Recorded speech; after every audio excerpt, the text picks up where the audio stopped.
welcome everyone to our Committee of Adjustment meeting. First off, the municipality of Strathroy-Caradoc. There we go.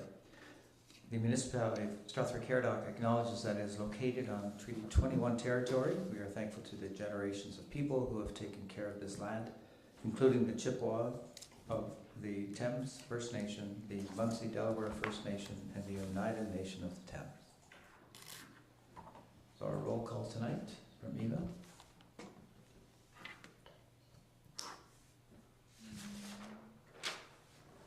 Thank you, Chair. My name is Eva Baker, and I'm the Acting Secretary Treasurer for the Committee of Adjustment. I'll be hosting the meeting and managing participants. Committee members joining us this evening include Member Kumar, Member Bayan, Member Pelkman, Member Derbyshire, and Member Terpstra, who is also our Chair. Members Kennis and McGuire are absent with notice. Municipal staff in attendance this evening are Jennifer Huff, Director of Building and Planning, Aaron Besh, Planner with the County of Middlesex, and Jennifer Pereira from the Legal and Legislative Services team. I'd like to acknowledge at this time we have 8 individuals in attendance in person this evening and 2 participants joining us virtually. Tonight we have 4 applications to be heard by the committee. The chair will introduce each application and provide the applicant and agent an opportunity to speak to the application. The planner will follow with their report. The public will then be invited to make comments or ask questions about the application. The chair will then call upon the committee to ask questions and make comments before the chair calls for a vote on the application. Once a decision is made, there is a 20-day appeal period from the date of decision for minor variances and 20 days from the date of notice of decision for consent. If anyone wishes to be notified of the decision, you can make a request today or make a written request following this meeting. For our virtual participants, please ensure your name is visible on your Zoom video, and we ask that you keep yourself muted until it is your turn to speak. Thank you. Okay, thank you, Eva. First off, committee members, I need a motion to accept some correspondence that you've received as information relating to item 5.3. So a motion from Randy, supported by Brian. All in favor? That motion passes. Sorry? Should we do pecuniary interest now? It's in the agenda. Okay. Yep, coming up. Just So then I need approval for tonight's agenda, that the March 7th Committee of Adjustment agenda be approved as amended. Steve, seconded by Dale. All in favor? And that passes. Then I have a declaration of any pecuniary interest. Dale? You do have one? I do. Application 5.3. Okay, thank you for that. Item number 4 is the reading and correction or approval of the minutes. Is there any questions or concerns by committee members on the minutes as you have them circulated? No? Then I'm looking for an approval of the minutes as written. Steve, supported by Brian. All in favor? And that carries. So then we're into submissions for consideration. First one is 5.1, application for minor variance, A2 2024, 940 Wright Street, Strathroy. And do we have anyone in the audience regarding this application? Yes, we do. And your name, sir? 5-1? Yeah, 5-1. Sorry. So not on 5-1? Okay, so then I'm gonna. Sorry, I'm back. sorry, I'm present for 5.1. Oh, there you go. Sorry, I forgot about that. You're online. Excellent. Yeah. So I'll have Erin do her report, and then I'll ask you if you have any questions on that. Sure. Thank you, Chair. So the first application before committee this evening is for 940 Wright Street in Strathroy. The purpose of the application is to seek relief from section 14.51C of the zoning bylaw to permit an outside display and sales area in the front yard and exterior side yard, whereas the bylaw restricts these areas to rear yard only. This application would facilitate the expansion of the existing trailer retail business. So the property is located on the north side of Wright Street, just west of Adair Boulevard, within our Molnar Industrial Park in Strathroy. Subject lands are approximately 7.1 hectares in size, with approximately 254 meters of frontage. The lands contain an existing building that operates as the sales office and manufacturing facility for Blue Water Trailers, with the remainder of the site used for the outdoor storage of, and display of trailers. The lands are municipally serviced, and there was a previous site plan application that was approved by the municipality in 2019. The applicant has also submitted an amendment to the site plan application to expand what was originally approved. The site plan contemplated the outdoor storage in the rear section of the property only. My report does include a site plan from the applicant that shows sort of like the purple or sort of the grayed area, which was previously approved, and the area in white is what is currently proposed. So as part of this expansion, there is a slight relocation of a dry basin or their stormwater management plan, as well as 2 sections which would allow for additional trailer storage and sort of a display area at the intersection of Adair and Bright Street, which I think is intended to be sort of like an attractive display for the vehicles at the intersection, if that's the understanding of the application. So to facilitate the original site plan application, the property received an official plan amendment. This allowed for the commercial use in the industrial designated area. The site also received a rezoning which added accessory sales of utility trailers as a permitted use to the light industrial M1 zone. The provision within the zoning bylaw quite specifically states that the outside display and sales area and outside storage is to be permitted in the rear yard only. So the applicant is proposing to expand the outside display area, and thus we do need a variance from that specific provision in the zoning bylaw. The application was circulated as per the requirements of the Planning Act. I have not received any comments either from our internal departments or agencies or the public on this particular application. I did analyze the proposal against the 4 tests of minor variance. I did, in my evaluation, I do look at the fact that this is really the primary industrial area for Strathroy. The reason why we limit outside storage in the front yard is to, ensure attractive properties from Wright Street to make it an attractive location for both existing and future industrial uses. So with that in mind, I did recommend approval of the application subject to 2 conditions. First of all, that the outside storage and display and sales area be limited to those areas identified on the submitted site plan prepared by Development Engineering and dated December 20th, 2023. And further, that the items stored in the front and exterior side yards be limited to trailers that are operational and in good working order, and no other outside storage will be permitted. The intent, again, of these conditions is really to ensure that the property is well maintained in the front yard, and I have circulated to the applicants so they are aware of these conditions as well. Thank you. Thank you, Erin. Any questions from the applicant online?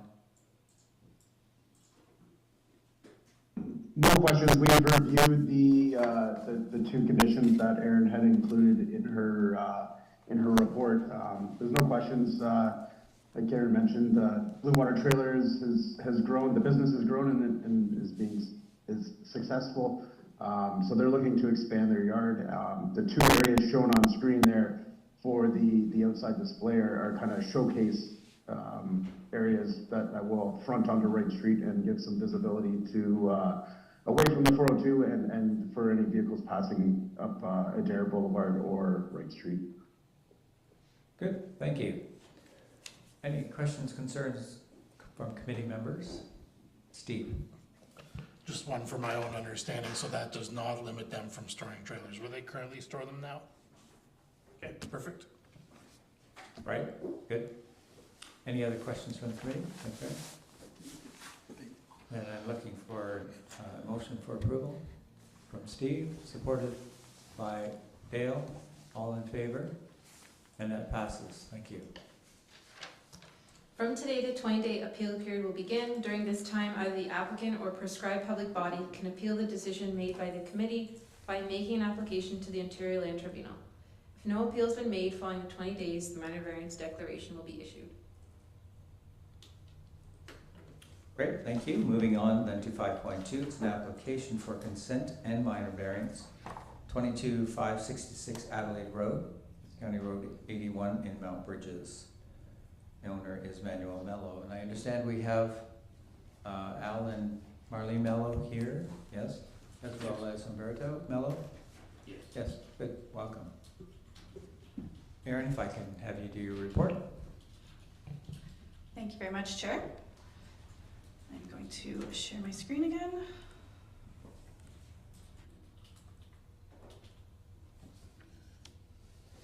So the next application before committee this evening, again, we are looking for both a consent application as well as a minor variance to facilitate the consent.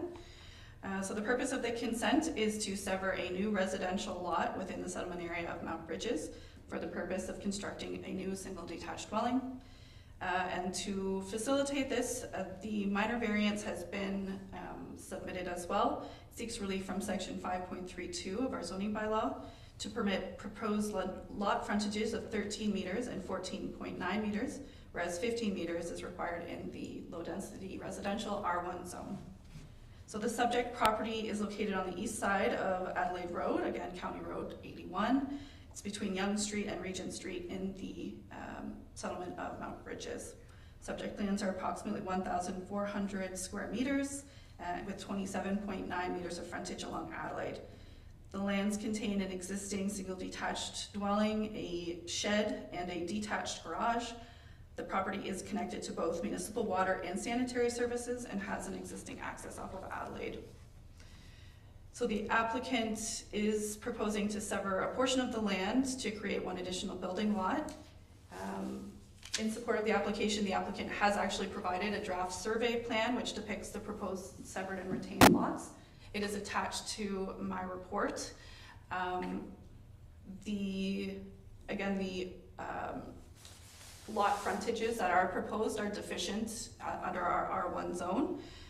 So we have required a minor variance to go along with the consent. I do want to just point out that on the survey plan, there is sufficient distance between the existing dwelling and the proposed lot line. So, there's no zoning compliance concerns with the retained lot other than the slightly deficient lot frontage.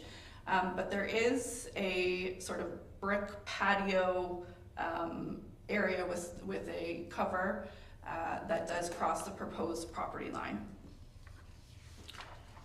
So the application was circulated as per the requirements of the Planning Act. The Director of Engineering and Public Works advised that confirmation be received that the retained lot is connected to municipal services without encroaching through a portion of the lot to be severed, and such independent connection is required to be completed prior to the consent certificate being issued. Further, the severed lot is to be connected to full municipal services prior to the consent being issued again.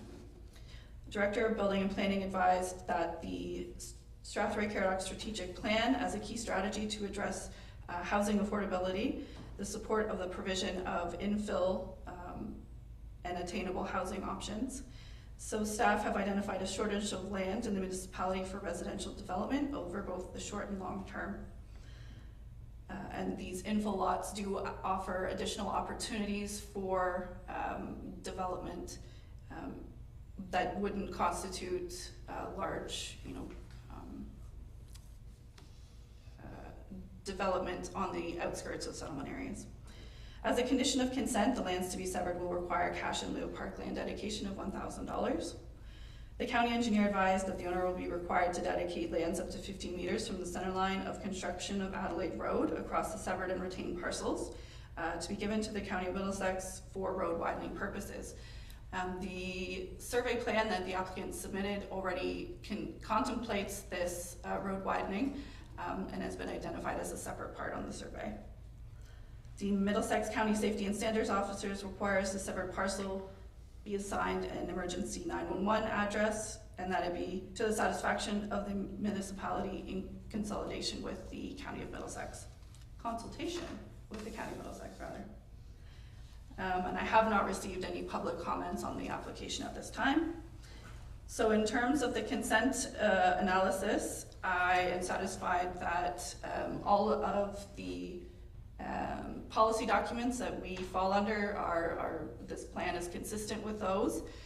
The surrounding land uses are predominantly residential in nature. We have seen a number of these type of infill lots along Adelaide Road and Mount Bridges thus far. So it is certainly something that we are in support of. The lot areas in the vicinity vary and include similar sizes to what is proposed, including the deficient lot frontages for both the severed and retained. With respect to the zoning bylaw, both of the properties exceed the minimum lot area required in the R1 zone, and the existing dwelling, as I previously mentioned, meets all of the setback requirements and lot coverage requirements. The only comments or only additional kind of consideration that I made to this application was the extension of the brick patio and the cover over the property line. I have included it as a condition to the property line to be removed, so that when the property is sold, there's no question to the new owner where the property line is, and if that, patio influenced their design for their house at all, that it just be pulled back to only the retained portion. In terms of the minor variance, again, I am satisfied that the 4 tests are being met. The deficient lot frontage is fairly minor in my eyes. There are examples of similar lot widths in this area, so I'm confident that a house can be accommodated on this property.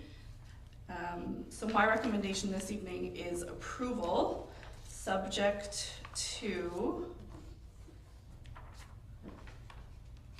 the 15 conditions I have outlined in my report, all of which are standard for these types of infill development, and aside from that, the brick patio and trellis on the proposed lands to be severed be removed. Thank you, Chair. Yes, thank you. It's a lot of conditions. Anything from the Mellows that would like to speak to this? Are you satisfied with Aaron's report? Good? Yes. Okay. And back to our committee, any questions or concerns? And I'm looking for someone to make a motion that the application for minor variance be approved, supported by Brian and supported by Randeep. All in favor? And that passes. And also looking for someone to make the motion that the application for consent be 1/2024 be approved, subject to all those conditions. Yep. Dale, supported by Randeep. All in favor? And that passes. Thank you. Shortly following this meeting, a notice of decision will be issued, at which point the 20-day appeal period will begin. During this time, either the applicant or prescribed public body can appeal the decision made by the committee by making an application to the Interior Land Tribunal. If no appeal has been made following the 20 days, the consent and minor variance declarations will be issued. Good. Then moving on to 5.3, which is applications for consent and application for minor variance, A4 2024, parts of lots 19 and 20, concession 1, part 2, and on Allen Road. And the owner of the property is Wire Homes. And we do have some people in the audience on this one. Yes, and right. I'll excuse myself. Thank you, sir.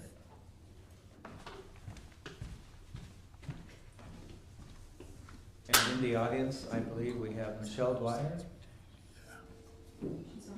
Oh, sounds good. Penny McKittrick. Okay, and Christine and or Kevin Cruikshank. Yeah, good. And anyone else on that property? No? Okay, thank you. And Aaron, if we can go to you for your report first. Thank you, Chair. Oh, share my screen.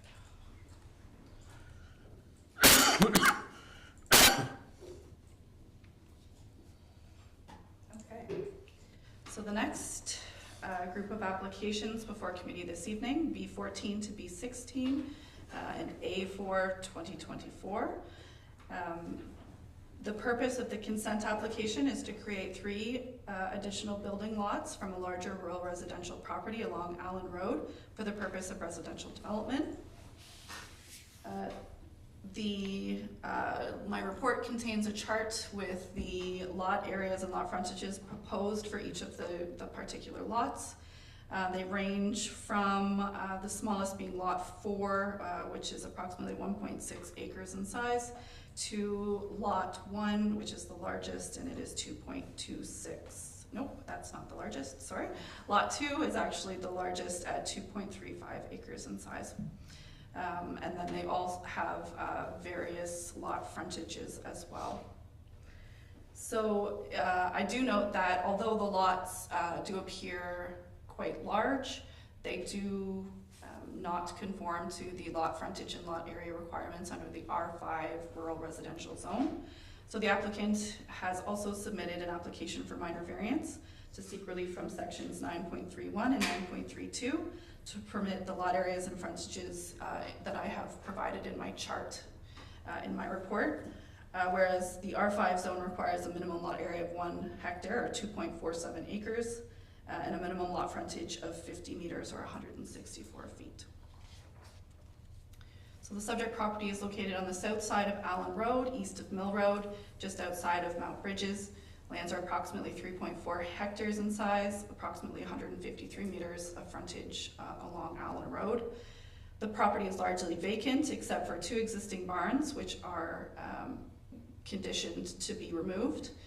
And the lands are currently accessed by a driveway onto Allen Road, which is currently on the lands to be retained, lot 1. The applicant is proposing to divide the subject lands into 4 lots, 3 severed and 1 retained for the purpose of single detached dwelling development. There is municipal water service along Allen Road, so the lots will be required to make that connection to municipal water, and then private septic systems. There's no sanitary along this stretch of road or along this road in general, so it is private septic development. The lots would each have their own individual access off of Allen Road. And again, in support of the application, the applicants have provided a draft survey plan which depicts all of the lots. So this is kind of a unique area surrounding land uses. Of course, there is somewhat of a newer subdivision just to the west of the property, which are all smaller lots than what is being proposed. Just south of that subdivision, there is Rose Stairs, a light or sort of a manufacturing facility. Part of our analysis was trying to ensure that that particular business would not have a negative impact on the proposed residential dwellings. The municipality has received noise complaints regarding this business in the past. Certainly there's something to be said that this business has been in operation for quite a while. It certainly came before the subdivision to the north. They were required to undertake a noise assessment as part of their subdivision development. And as Lot 1 appears, it is directly adjacent to that particular business and right up against the building itself. The applicant has prepared a noise evaluation. They have retained a consultant who advised that the noise coming from this particular business would not exceed what is permitted it does not exceed government standards, and therefore did not have any mitigation requirements as part of their evaluation. Staff, however, are requesting that a warning clause be placed on title of the severed and retained lots, identifying a potential noise source adjacent to the subject lands. And that is, again, just to sort of address the bylaw complaints that we have received in the past. So of course that is recommended as a condition. So this area, again, is unique in that it is outside of the Mount Bridges settlement area. However, it is earmarked for rural residential development. The property itself is already zoned R5 in preparation for a development. Certainly a property of this size, we would prefer to see some higher density, as it is quite a large, the lots will be quite large. However, there is no sanitary connection and there's no plan for sanitary along Allen Road in the future. So I think at this point this is appropriate development for this site. The application was circulated as per the requirements of the Planning Act. Director of Building and Planning advised that as a condition of consent approval, evidence from a qualified professional that the soils are suitable for private sanitary facilities on the lots to be severed. This would just appear as a sort of a septic plan showing that each lot can accommodate an appropriate septic design for a house that might, the size of house that might be accommodated on these lots. Further, the municipality will require cash in lieu parkland dedication of $1,000 per lot. Again, to address the potential noise concerns, staff recommend, as a condition of approval, a warning clause be placed on title of the subject lands, advising future purchasers of the manufacturing company adjacent to the site. The Director of Engineering and Public Works, staff have also received concerns about grading activities and removal of trees on the subject lands. In regard to the trees, they were not identified as significant woodlands and therefore not subject to the woodlands bylaw. So therefore it was at the discretion of the landowner for the removal of the trees. The municipality also does not have a tree cutting bylaw. In regards to the grading activities, the owners of the lands received a site alteration permit upon being advised of the need of one. So all works undertaken on the site so far have been approved through permit. Director of Engineering and Public Works advised that the owner be required to dedicate lands up to 10 meters from the center line of construction of Allen Road across the severed and retained parcels for the purposes of road widening if the right-of-way is not already to that width. So I have, my report, when it was published, I had not received any comments from the public. However, we have received some comments in the time since it was published. I believe that they have all been circulated to the committee, so hopefully you have had an opportunity to review. Of particular concern were, what are the proposed uses of the lot? There was concern that the lot frontages would not be sufficient, or the lot areas would not be sufficient if they are not in compliance with the zoning bylaw. Further, there is a significant concern from neighbors regarding flood issues, primarily along the frontages of Lot 1, and I haven't been advised of additional, but certainly in this area there are some drainage concerns. So in order to address any concerns regarding water pooling or drainage on Lot 1, I have had our senior development coordinator provide me with a condition that hopefully I'm going to recommend to the committee this evening be included as a condition of approval. And that is that a lot grading, stormwater management, and drainage plan prepared by a professional engineer to the satisfaction of the municipality be submitted for the lots to be severed and lots to be retained. The grading plan is to be implemented through the building permits for each lot. This would ensure that as part of the consent, they would be addressing water along the frontages of the properties and ensuring that what is currently there and what is further created through the development of these lots does not impact the adjacent neighbors. They would be required to maintain their own stormwater on site in an appropriate way. The senior development coordinator has also reviewed the subdivision, the draft subdivision plan, or the approved subdivision plan, which included some drainage considerations. We note that there does appear to be a low-lying area on the frontage of Lot 1. We can see it, there's a contour information. So we note that there is already an existing low spot that could be addressed through a grading plan.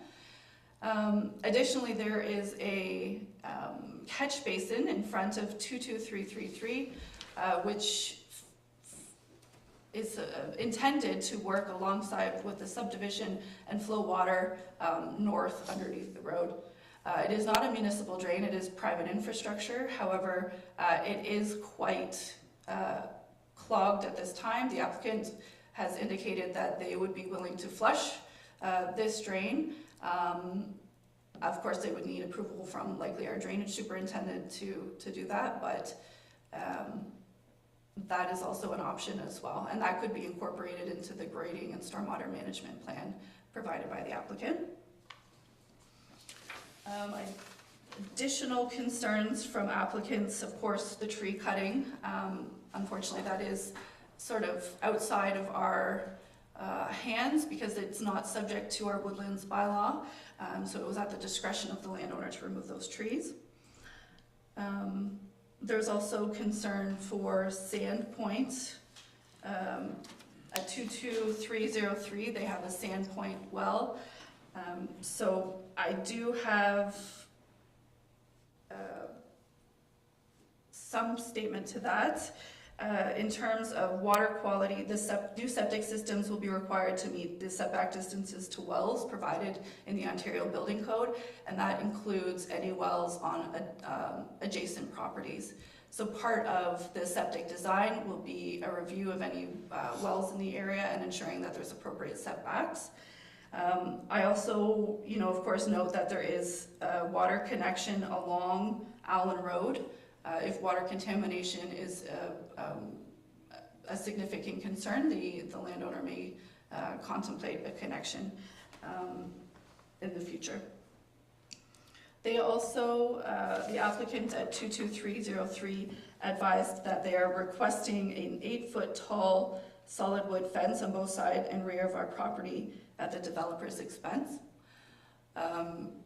So in regards to this, we do have a fence bylaw that only allows fences up to 7 feet tall, so that would need to be made a consideration. Also, we are, supportive of fencing in this area. However, it's more of a landowner consideration. So if the committee wanted to require some sort of fencing condition this evening, that is of course up to you. Perhaps there's an opportunity for a cost sharing between the developer. They have indicated they'd be willing to share the cost of a fence on the property line. So that is up for the committee this evening.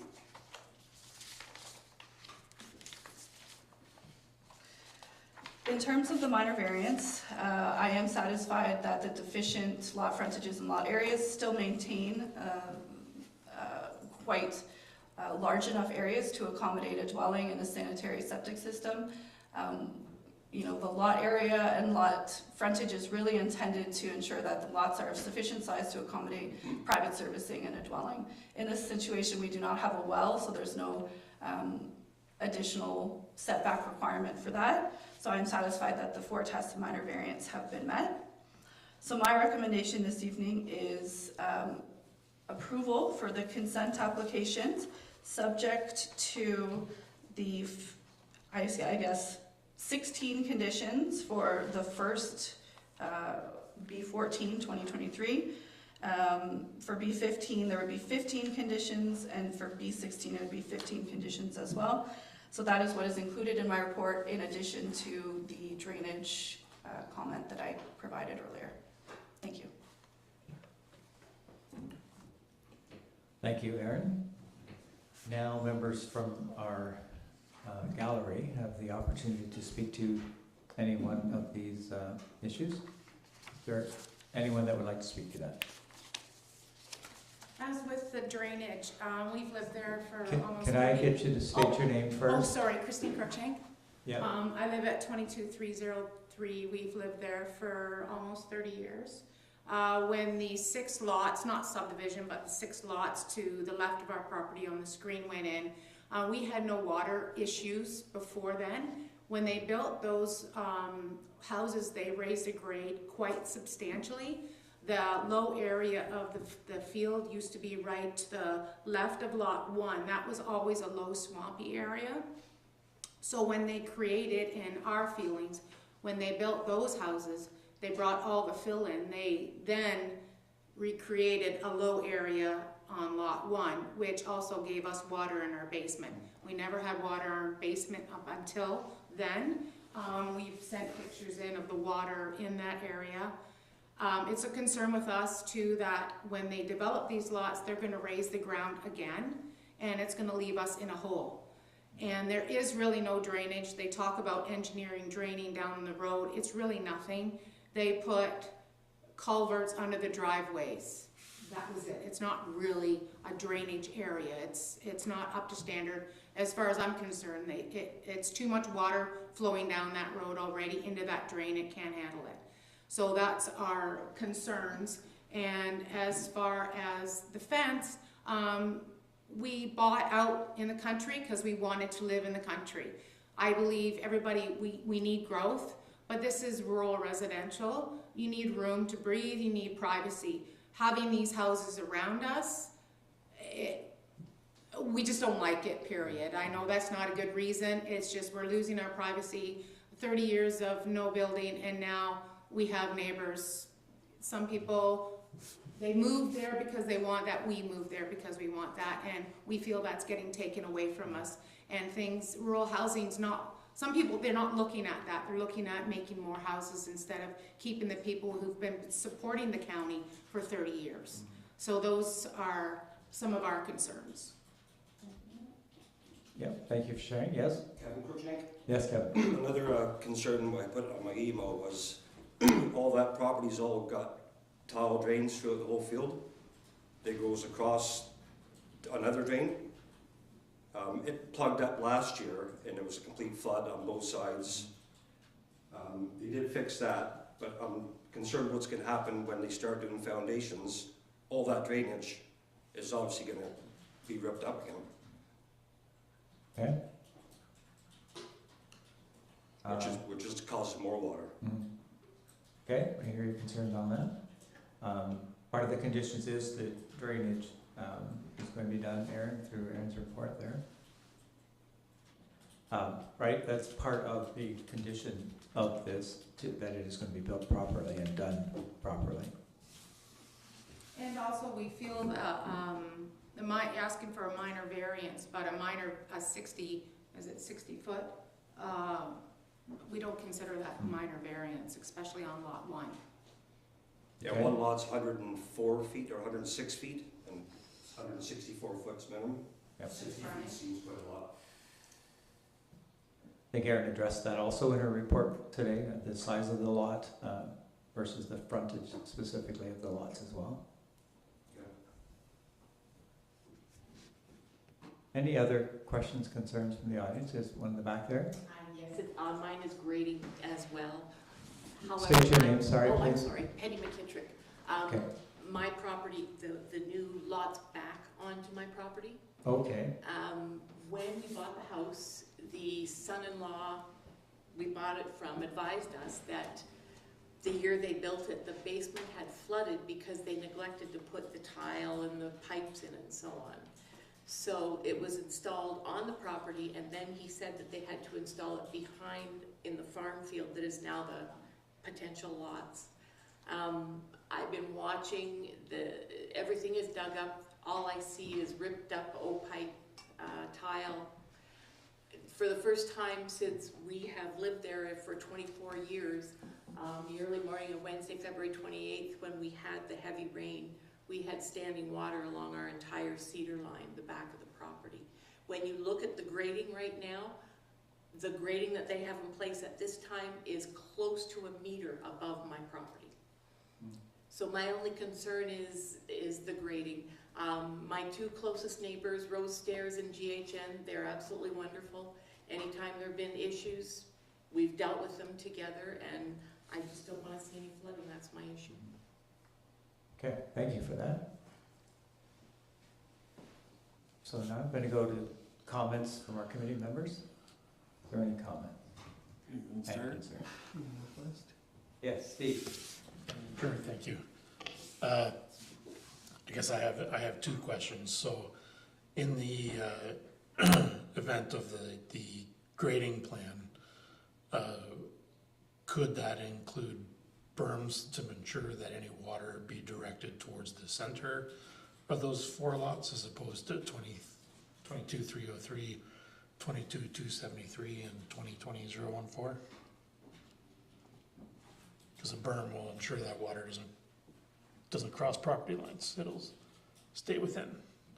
And my second question is, why are the lot lines not perpendicular to Allen Road? Because it seems to me we're asking then for another minor variance where if the house is built perpendicular to the road, that we might get too close to the lot lines. Because the lot lines are crooked. There must have been a reason that the lines were put in this way. Well, that's why I'm asking, what is the reason? Yeah. Oh, the applicant is on Zoom? Oh, the applicant may be able to answer I guess, how the lines got in play?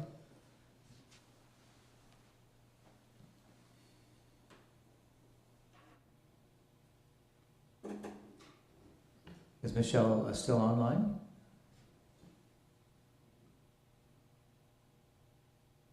Maybe not. Hello?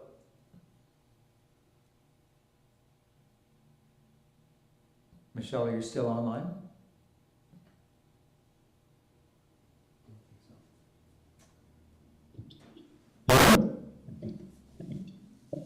Okay, hear you now.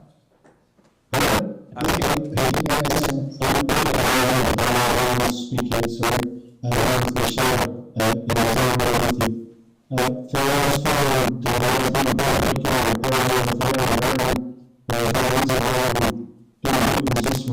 for us, so that's electrical, that's all. And as for the houses will probably sit in but for we get the backyard, we've got 22, 1233, 333 is covered all that road right there. So that's where the lots were. We're just trying to keep everybody size, that's all. Yeah. As for the roads and that property, I don't have an issue with the roads and making sure that everything's where it's supposed to.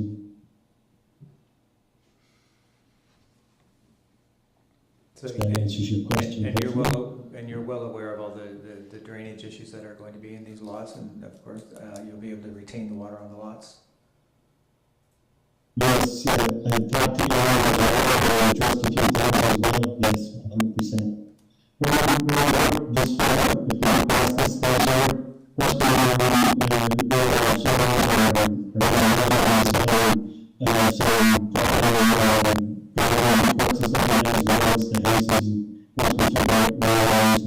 so we just, yes, we did test the environment for septic, sealing, all that stuff, so I just wanted to report back from our boss who just got for his vacation.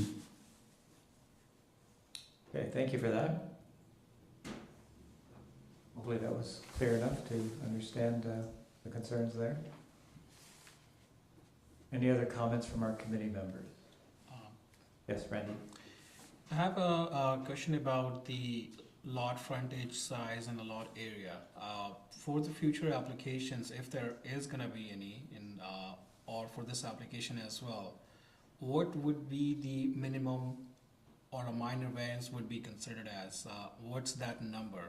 I see there's a huge difference between the frontage, which we see minimum is 50 meter, and I see some of those lot frontage has 31. So there's a difference of 20 meters in each of those. So just wondering what would be that number that would be considered as a minor for the future as well as for this application. Okay, I'll go back to Aaron for that. Through the chair to Member Kumar, great question. It is not for me to sort of make a number. I always look at a minor variance from the impact perspective. So what is the reason why we have a lot frontage of that width? Well, it's to ensure that we can build a lot that will accommodate private well, private septic, a large enough home that would, likely be situated in the rural residential area, ensure that they have appropriate amenity space, and that we still retain sort of that rural residential character and feel of sort of open spaces and things of that nature. So in this situation, it would really have to be, if it's proposed at as really small lot frontage and a small lot size, well, then the impact of that is going to be greater. We have seen some rural residential lots that are fairly small, and their septic designs are quite a significant portion of their lot. So I can't give you like a number of what would really be considered minor. It would have to be on a site-specific basis. For this one, we do look at the surrounding area. There's lots that are considerably smaller than these ones that have similar lot frontages.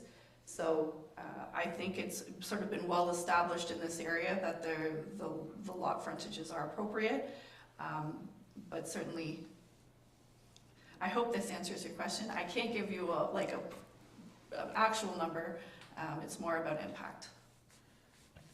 To the chair, my only concern is, given this situation, there could be further more application which would have more or less frontage, and we could see a lot of different situation where this might be, my understanding is like it could be something which we gonna be able to in future, we might gonna be even in a different spot where we think that what we have done in the past. So this could set up as a precedent for the future application as well.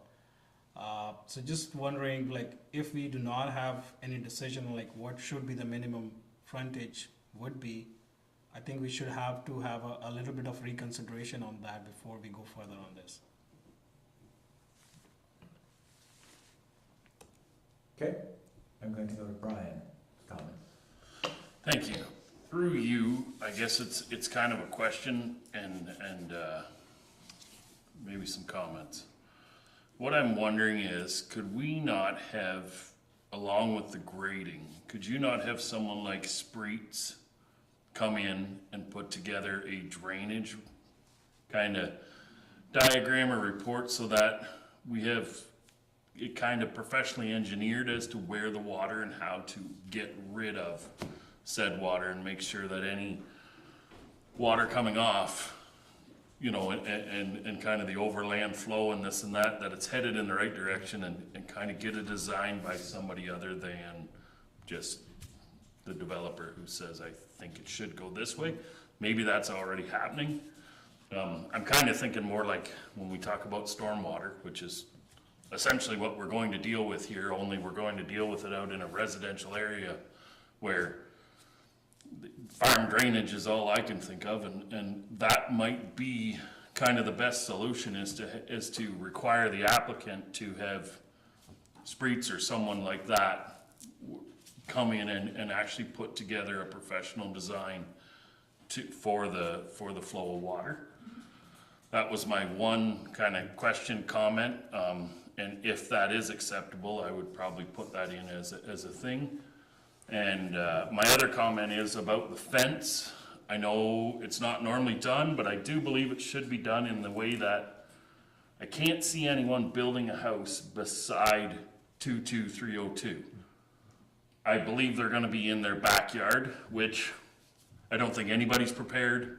Even if you're getting rural residents, you would think they would come beside you and you would kind of work like that, but these houses will be set behind this. They'll be looking in your backyard. I do believe that is privacy, and I would put forward both those motions if we do that at this time, that they be conditions of the thing, that the fence is established and that a professional drainage whatever diagram, what Creating a drainage.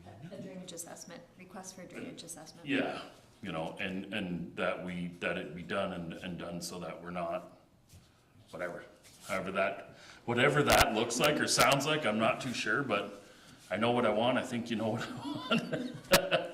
hopefully that will satisfy if Okay. that would work. Going back to Aaron for that. Thank you, Chair. To Member Derbyshire.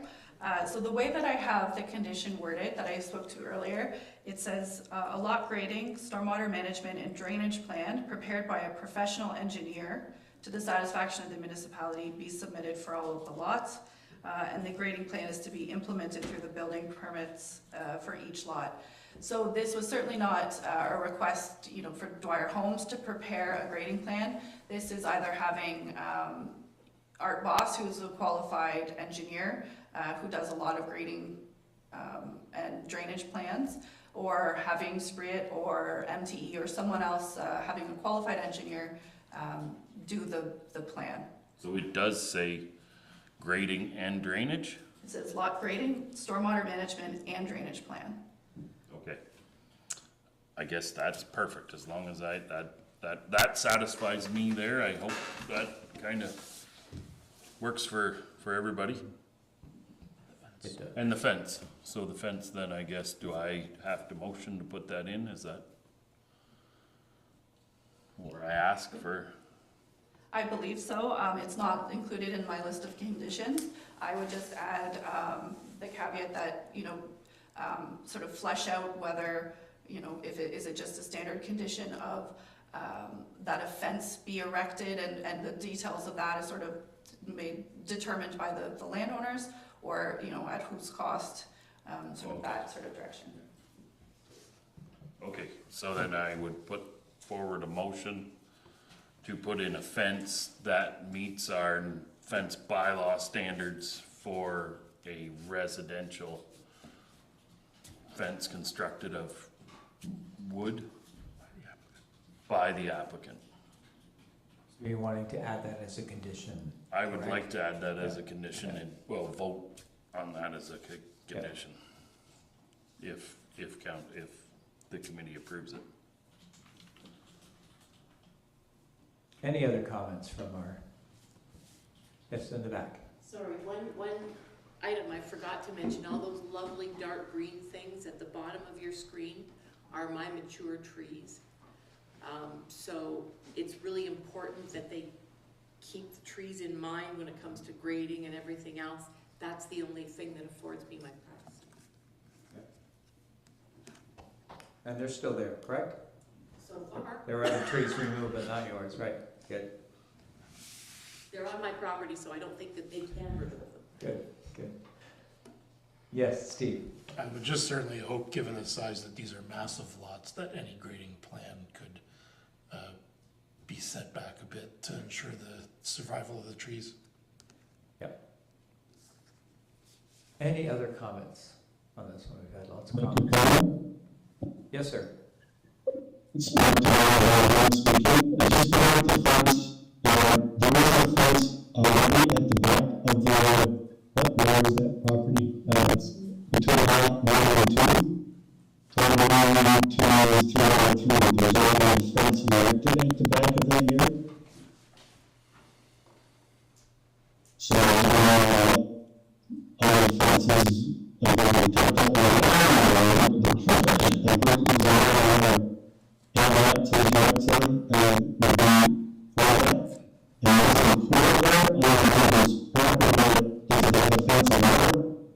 as well. So, and how is this to be done if you are proposing for to do a fence? So I would have to have some clarification. Okay, so you're saying there is a fence already at the back of 22303? Correct. Correct. Okay, I've got the owner here, he's gonna respond to that. Yes, sir. Half that fence is falling down, and others. So he's saying it's a fence that's not in very good repair at this point, so it's an old fence. So he's gonna need a new fence, is what you're saying, right? Good.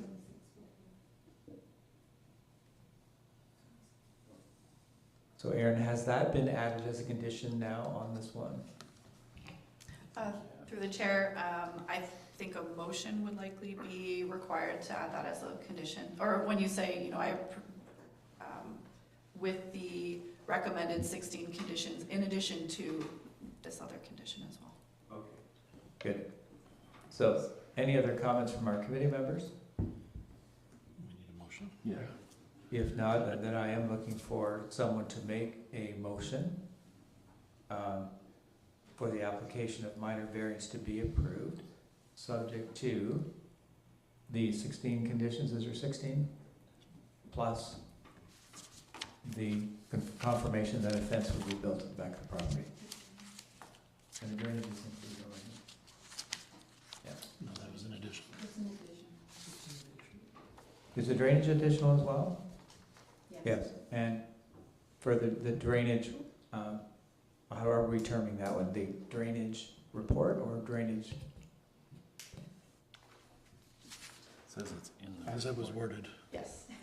Okay. Thank you. Go ahead, Erin. So the condition that I proposed was that a lot grading, stormwater management, and drainage plan prepared by a professional engineer to the satisfaction of the municipality be submitted for the lots to be severed and lot to be retained. The grading plan is to be implemented through the building permits for each lot. Okay. How does that sound? One second. I have a comment from the back. Yes? Just to clarify, the fencing would be along the back and along the side? Yes, that is what our proposal is, the fencing along the back, along the side. Then I am looking for committee members to make a motion for that application of minor variance A4 2024 to be approved. Steve supports it, seconded by Brian, all in favor? And that's approved. Also looking for a recommendation that application for consent B14-2023 be approved subject to all those conditions. Supported by Brian, or motion by Brian, supported by Steve, all in favor? And that carries. Thank you, sir.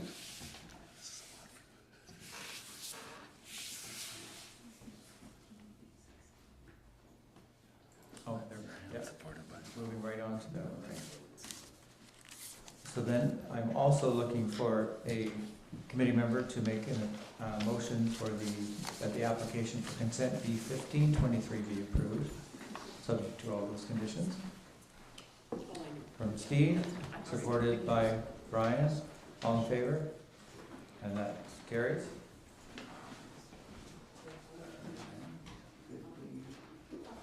There we go. And then also from the committee members that the application for consent B16-2023 be approved subject to all those conditions. Steve, supported by Brian, all in favor? And that carries. And that's all of them. Shortly following this meeting, a notice of decision will be issued, at which point the 20-day appeal period will begin. During this time, either the applicant or prescribed public body can appeal the decision made by the committee by making an application to the Ontario Land Tribunal. If no appeal has been made following the 20 days, consent and minor variance declarations will be issued. Okay, thank you for that one, and we'll welcome Dale back. And application 5.4 is an application for consent B2-2024 at 585 and 589 Victoria Street, County Road 81 in Strathroy. The owners are Tim McDonald and Teresa DeSantis. And I assume you're in the audience. Hello, welcome. Erin, if I can ask you to do the report. Certainly, Chair. I know. So the next and final application before committee this evening, the purpose of which is to create one residential building lot with a frontage of approximately 21.64 meters and an area of approximately 863.07 square meters. It's very, I shouldn't say approximate, that's quite specific. Sorry. The subject property is located on the east side of Victoria Street between Hull Road and Panel Lane. They are approximately 3.3 hectares in area and have approximately 55.28 meters of frontage along Victoria Street. This is, Victoria Street itself is actually classified as a 4-lane arterial road under the jurisdiction of the County of Middlesex. The property contains 2 existing single detached dwellings, a detached garage, accessory building, outdoor pool, and a tennis court. A large portion of the rear of the property is natural heritage, valley lands, and considered significant woodland and hazard lands given the slope of the valley. The previously noted residential structures are all found above and beyond the top of the bank and outside of this natural heritage feature. So the subject applications have historically functioned as 2 separate properties. The applicant is now proposing to restore the lots as they were originally separate pieces. So they're proposing to restore the original lot fabric so that the 2 dwellings are in separate lots, both of which have frontage onto Victoria. In support of the application, the applicant has provided 2 severance sketches which depict the proposed severance and retained lots, as well as the existing single detached dwelling on each side of the lots. So this application has been before the Committee of Adjustment previously through the list of conditions which required both the severed and retained to be connected to municipal services. The applicant decided not to fulfill the conditions after some investigation. So they have now, they're reapplying for the same severance as it originally stood. And so the list of conditions will continue as they were originally proposed. But I did do some additional analysis sort of on the application itself because some of our policy documents have changed. The application was circulated as per the requirements of the Planning Act.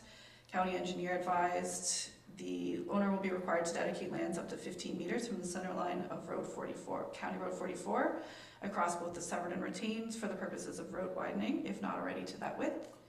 Director of Engineering and Public Works advised that confirmation be received that the severed lot is connected directly to municipal services without encroaching through a portion of any lot. It is my understanding that that lot is connected to servicing. Further, that confirmation be received that the retained lot is connected to municipal water service without encroaching through a portion of any lot, and that the severed lot is to be connected to municipal sanitary service and existing septic system be decommissioned. I think the wording is a little confused there.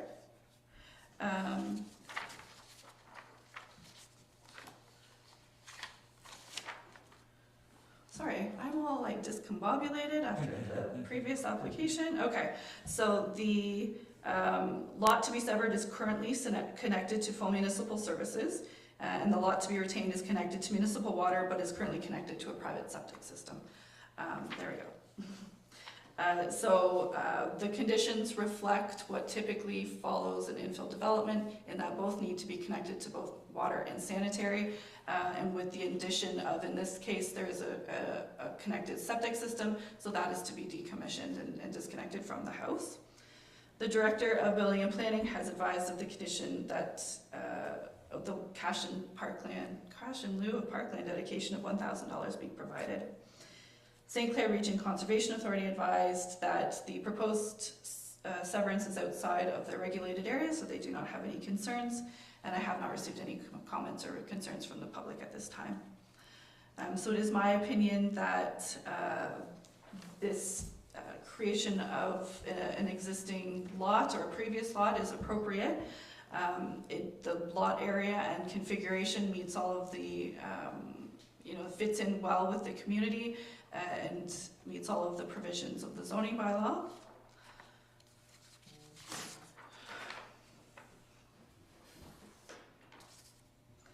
The proposed lot to be severed has an area of approximately 863 square meters, which is in excess of what is required under the zoning. The lots to be retained and severed meet the minimum lot size and frontage of requirements. Retained lands are still a large landholding, and staff have reviewed the application in terms of impact on future redevelopment plans for the property, and we find that the severance of the existing house and only the lands needed to ensure the lot will function will allow for future development of the retained lot if ever pursued by the landowner. So I am recommending approval of the application subject to the 13 conditions that are listed. These are conditions that were applied for their previous severance as well, some of which I know that have been satisfied. That will be an easy check mark for us to do. So I will leave it up to any comments from the committee. Thank you.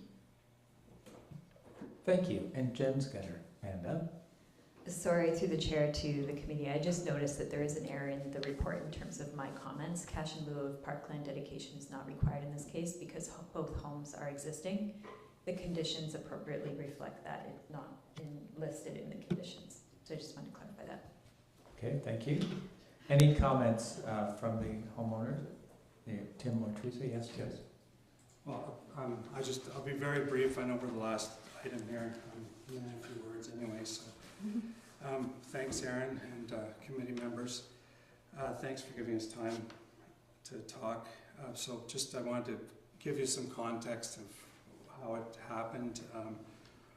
So there's the two existing houses within the last 10 years.